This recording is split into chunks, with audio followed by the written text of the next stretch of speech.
mga iring-iring nga doon. Yung iring, nakakatulong yung pusa doon sa daga. Daga doon sa kuan sa generator. Nakakatulong yung pusa. Dami pa niya aquarium. Mahirap nga lang yung maintenance niya. Yung aquarium, lagabok yung aquarium. Sa labas nga lang, dalawa. Halos ang puro itong tiris ang mga Sa sala, parang mana siya kay Lola, no? pero pa mga maliliit.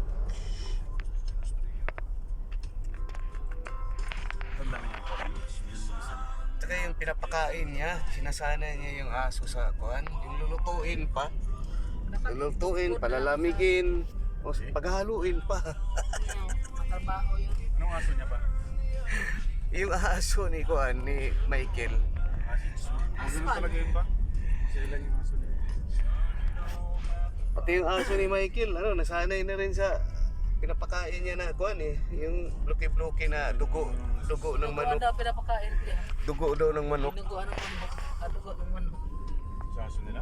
Kunti lang ang sino ng manok ah. Bawal.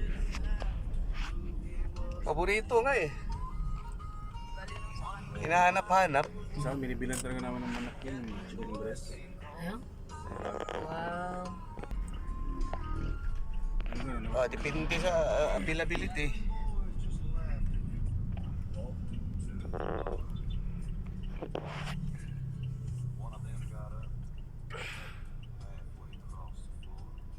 Mulod naman yung nag-chat ako, nangihingi ng ano. Kailan? Dati nung ito sa